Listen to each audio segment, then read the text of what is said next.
Post office GDS ग्रामीण डाकसेवक भरती 2024 महाराष्ट्र। नमस्कार विद्यार्थी मित्रांनो, पोस्ट ऑफिस जीडीएस ग्रामीण डाकसेवक भरती तर पहा अजूनही जे पोस्ट ऑफिस जीडीएस ग्रामीण डाकसेवकची चौथी लिस्ट नाही आली आणि आतापर्यंत लागायला पाहिजे होती, कारण की 29 डिसेंबर आजची तारीख आहे, पण अजूनही जे पोस्ट ऑफिस जीडीएस ग्रामीण डाकसेवकची चौथी लिस्ट जे आहे विद्यार्थी मित्रांनो आली नाही। ठीक आहे, आणि बरेच विद्यार्थ्यांचे कमेंट येतात की सर पोस्ट ऑफिस जीडीएस ग्रामीण डाकसेवकची चौथी लिस्ट येणार आहे की नाही येणार आहे, यावर एक व्हिडिओ बनवा नक्की मध्ये। ठीक आहे, त्याचबरोबर बऱ्याच विद्यार्थ्यांचे अशी सुद्धा कमेंट होत आहे की सर पोस्ट ऑफिस जीडीएस ग्रामीण डाकसेवकचा कट-ऑफ जास्त जाणार आहे की कमी जाणार आहे ह्या चौथ्या लिस्टचा, आणि किती लिस्ट आहे ह्या वर्षी लागणार आहे, तर हे सर्व तुम्हाला माहिती सांगणार आहे। त्याचबरोबर कोणकोणत्या डिव्हिजनचा कट-ऑफ किती जाणार आहे, किती पर्सेंटेज असले तर कितपर्यंत आपलं सिलेक्शन होणार आहे, आणि कोणकोणत्या डिव्हिजनचा कट-ऑफ जे विद्यार्थी मित्रांनो खूप कमी जाणार आहे ते सुद्धा तुम्हाला आजच्या व्हिडिओच्या माध्यमातून सांगणार आहे। ठीक आहे, आणि कधीपर्यंत कोणत्या तारीखपर्यंत हा पोस्ट ऑफिस जीडीएस ग्रामीण डाकसेवकचा रिझल्ट लागणार आहे, चौथी लिस्ट लागणार आहे, तर याबद्दलच माहिती सांगणार आहे। आजचा व्हिडिओ खूप महत्त्वाचा होणार आहे, व्हिडिओ शेवटपर्यंत बघा आणि व्हिडिओला आताच लाईक करा। नमस्कार विद्यार्थी मित्रांनो, नोकरी लाईन मराठी यूट्यूब चॅनलवर मी गोपाल अनखळे तुमचं सर्वांचं सहर्ष स्वागत करतो। तर मित्रांनो, व्हिडिओचा थंबनेल बघून तुमच्या लक्षात आलं असेल की आपला व्हिडिओ कोणत्या टॉपिकवर होणार आहे। व्हिडिओ सुरू करण्याच्या आधी आपल्या यूट्यूब चॅनलला सबस्क्राइब करा, जेणेकरून प्रत्येक भरतीचे अपडेट तुमच्यापर्यंत सर्वात आधी पोहोचेल।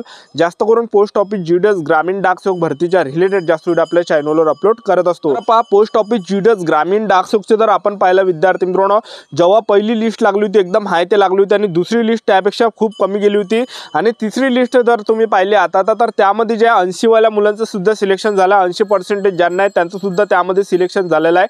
आता चौथी जी लिस्ट आहे हे जे आहे विद्यार्थी मित्रांनो लास्ट लिस्ट असणार आहे, लक्षात ठेवा, कारण की पोस्ट ऑफिस जीडीएस ग्रामीण डाकसेवकच्या 31 डिसेंबर पर्यंत ह्या लिस्टा लागत असते। ठीक आहे, आणि याच्या अगोदर जर आपण पाहिलं तर दरवर्षी ज्या महाराष्ट्राच्या 7 लिस्टा लागायच्या, पण ह्या वर्षी काय झालंय महाराष्ट्रामध्ये विधानसभेच्या निवडणुका तर आचारसंहिता लागल्या होत्या, त्याच्या कारणाने आपल्या महाराष्ट्रामध्ये ज्या लिस्टा लागू शकल्या नाही, आणि बाकीच्या राज्यामध्ये जर पाहिलं आपण 5-5, 6-6 लिस्ट तिकडल्या आलेल्या आहे, 5 लिस्ट आलेल्या, आणि 6वी लिस्ट जे आहे येणार आहे त्या ठिकाणी। ठीक आहे, तर पहा तुम्हाला जे विद्यार्थी मित्रांनो खचून जायचं नाही, महाराष्ट्रामध्ये ह्या 4च लिस्ट आता लागू शकते, लक्षात ठेवा। ज्या पण विद्यार्थ्यांचं 1-2 मार्कांनी सिलेक्शन झालं असेल, 3 मार्कांना 4, 5, 6, 7, 8, 9, 10च्या अंदर तुमचं सिलेक्शन हुकलं असेल तर तुम्हाला टेन्शन घ्यायचं नाही, कारण की पोस्ट ऑफिस जीडीएस ग्रामीण डाकसेवकच्या चौथी जी लिस्ट आहे हे शेवटली लिस्ट असणार आहे, आणि कट-ऑफ डाऊन या ठिकाणी जाणार आहे। ठीक आहे, तर तुम्हाला संयम ठेवायचा। आता पोस्ट ऑफिस जीडीएस ग्रामीण डाकसेवकची अजूनही लिस्ट जे आहे विद्यार्थी मित्रांनो आली नाही, मी आताच जे चेक केलं आहे, आजची 29 डिसेंबर आहे तारीख आहे, पण अजूनही पोस्ट ऑफिस जीडीएस ग्रामीण डाकसेवकची चौथी लिस्ट आली नाही आहे। तर हे जे लिस्ट कधीपर्यंत येणार आहे तर पहा 31 डिसेंबर पर्यंत तुम्हाला हे लिस्ट पाहायला भेटणार आहे। 31 डिसेंबरला पोस्ट ऑफिस जीडीएस ग्रामीण डाकसेवकची चौथी लिस्ट लागणार आहे, किंवा मग उद्या सुद्धा हे लिस्ट लागू शकते, लक्षात ठेवा, उद्या सुद्धा लिस्ट लागू शकते।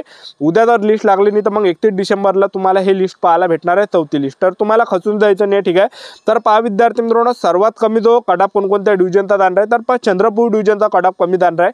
चंद्रपूरमध्ये जर आपण पाहिलं जागा जास्त आहे त्या ठिकाणी। ठीक आहे, जागा जास्त असल्यामुळे त्या ठिकाणी सिलेक्शन होण्याचे जास्त चान्सेस आहे चंद्रपूर डिव्हिजनमध्ये, आणि तिथं कट-ऑफ सुद्धा खूप डाऊन जाणार आहे। ठीक आहे, चंद्रपूर झालं, पालघर झालं, त्याचबरोबर सिंधुदुर्ग झालं, रत्नागिरी झालं। ठीक आहे, तर या ठिकाणचा जो कट-ऑफ आहे तर पहा ST-EWS कॅटेगरीचा जर तुम्ही असाल तर 87-86 पर्यंत तुमचं होऊन जाणार आहे। SC ओपन OBC कॅटेगरीचे असाल तर 88 पर्यंत तुमचं सिलेक्शन त्या ठिकाणी होऊ शकते।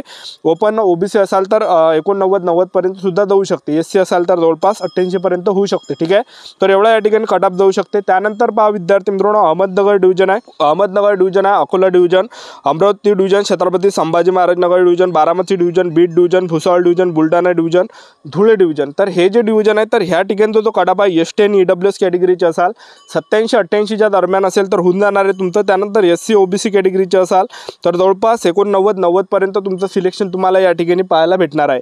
त्यानंतर गोवा डिव्हिजन आहे विद्यार्थी मित्रांनो, पोस्ट ऑफिस जीडीएस ग्रामीण डाकसेवकचा सर्वात कमी जो कट-ऑफ जाणार आहे, सर्व म्हणजे ह्या सर्व डिव्हिजनमधून जर पाहिलं सर्वात कमी कोणत्या डिव्हिजनचा कट-ऑफ जाणार आहे तर तो गोवा डिव्हिजनचा कट-ऑफ जाणार आहे। तर मी तुम्हाला असं काय सांगत आहे, 2022ला सुद्धा गोवा डिव्हिजनचा जो कट-ऑफ आहे 60 पर्यंत मुलांचं सिलेक्शन झालं होतं, 60च्या अंदर 2022च्या सगळ्यात शेवटल्या लिस्टमध्ये। OBC कॅटेगरीच्या 60च्या अंदर सिलेक्शन झालं होतं, ओपन कॅटेगरीचं 60च्या अंदर, ST कॅटेगरीच्या 60% अंदर मुलांचं सिलेक्शन झालं होतं, आणि ह्या वर्षी जे विद्यार्थी मित्रांनो खूप कमी या ठिकाणी कटअप तुम्हाला पाहायला भेटणार आहे गोवा डिव्हिजनचा, ठीक आहे। ज्यांना 80 जरी पर्सेंटेज असेल त्यांचं सुद्धा सिलेक्शन तुम्हाला गोवा डिव्हिजनला पाहायला भेटणार आहे। 80 पर्यंत सुद्धा त्या ठिकाणी सिलेक्शन होऊ शकते, पण अंदाजे जो कटअप आहे या ठिकाणी गोवा डिव्हिजनचा तर SC ओपन OBC कॅटेगरीचा जवळपास या ठिकाणी जे 85 ते 86 च्या आसपास या ठिकाणी जाऊ शकते। ST EWS कॅटेगरीचे जर तुम्ही असाल तर जवळपास या ठिकाणी 84-85 पर्यंत या ठिकाणी जाऊ शकते, ठीक आहे।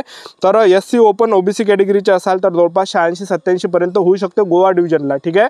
तर खूप कमी कटअप या ठिकाणी जाणार आहे, आणि PWD असाल तर खूपच कमी या ठिकाणी जाऊ शकते। 75 वर सुद्धा सिलेक्शन तुमचं PWD कॅटेगरीचं होऊ शकते, आणि ST EWS category PWD category ह्या 3 कॅटेगरीचा कटअप खूप डाऊन जाणार आहे। जळगाव डिव्हिजन आहे, कराड डिव्हिजन आहे, Kolhapur division, Malegaon, Mumbai city north west, Mumbai city south, Nagpur city, Nagpur mofussil, Nanded, Nashik, तर ह्या डिव्हिजनचा जो कटअप आहे ST EWS असाल 87 पर्यंत तुमचं सिलेक्शन या ठिकाणी होणार आहे। 87-88 SC OBC ओपन कॅटेगरीचे असाल 89, 90, 91 च्या आसपास या ठिकाणी तुमचं सिलेक्शन पाहायला भेटणार आहे।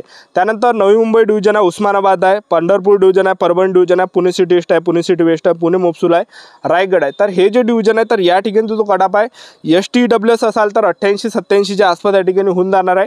त्याचबरोबर SC OBC ओपन असाल तर 89, 90 पर्यंत सिलेक्शन तुमचं या ठिकाणी पाहायला भेटणार आहे, ठीक आहे। आणि PWD कॅटेगरीचे असाल तर 80 पर्यंत सुद्धा सिलेक्शन या ठिकाणी तुमचं होऊ शकते। त्यानंतर पहा मिरज डिव्हिजन आहे, भुसावळ डिव्हिजन आहे, सांगली डिव्हिजन आहे, सातारा डिव्हिजन आहे। Miraj division, Bhusawal division, Sangli division, Satara division ह्या ठिकाणी जो कटअप आहे तर ST EWS असाल तर 87 पर्यंत होऊन जाणार आहे, व SC OBC ओपन असाल तर 89, 90 च्या आसपास या ठिकाणी होणार आहे। त्यानंतर पहा श्रीरामपूर डिव्हिजन आहे, सोलापूर डिव्हिजन आहे, ठाणे डिव्हिजन आहे। तर ह्या 3 डिव्हिजनचा जो कटअप आहे ST EWS असाल तर 88 पर्यंत होणार आहे, SC OBC ओपन असाल तर 89, 90, 91 पर्यंत या ठिकाणी होणार आहे। त्यानंतर पहा ठाणे डिव्हिजन आहे, वर्धा डिव्हिजन आहे, यवतमाळ डिव्हिजन आहे। तर ह्या ठिकाणचा जो कटअप आहे ST EWS असाल तर 87 पर्यंत होऊन जाणार आहे, SC OBC ओपन असाल तर 89 पर्यंत तुम्हाला पाहायला भेटणार आहे, ठीक आहे। तर एवढ्याच या ठिकाणी सेफ झोन असणार आहे। तर खूप कमी कटअप जाणार आहे। जे PWD कॅटेगरी आहे तर PWD कॅटेगरीचे जर तुम्ही असाल तर 80 पर्यंत तुमचं सिलेक्शन होणार आहे। काही डिव्हिजनमध्ये 75 असेल तरी सुद्धा सिलेक्शन होऊ शकते, ठीक आहे। तर हे जे पोस्ट ऑफिस GDS ग्रामीण डाकसुखची शेवटली लिस्ट आहे। मी जो तुम्हाला कटअप सांगितलं यापेक्षा कमी सुद्धा जाऊ शकते, लक्षात ठेवा। तर जे मुलं ज्यांना 75%, 80%, 85% ह्या गटातील विद्यार्थ्यांचं सिलेक्शन जे विद्यार्थी मित्रांनो ह्याच लिस्टमध्ये होऊ शकते, शेवटल्या लिस्टमध्ये, ठीक आहे। तर सर्व डिव्हिजनची गोष्ट नाही करून राहिलो मी, तर काही डिव्हिजनमध्ये एवढा कटअप जाणार आहे, काही डिव्हिजनमध्ये 75 पर्यंत सुद्धा जाणार आहे, 80 पर्यंत सुद्धा कटअप जाणार आहे, त्याचबरोबर 85 पर्यंत सुद्धा कटअप जाणार आहे काही डिव्हिजनमध्ये, ठीक आहे। ह्या शेवटल्या लिस्टमध्ये तर खूप कमी या ठिकाणी कटअप शेवटल्या लिस्टमध्ये तुम्हाला पाहायला भेटणार आहे, लक्षात ठेवा।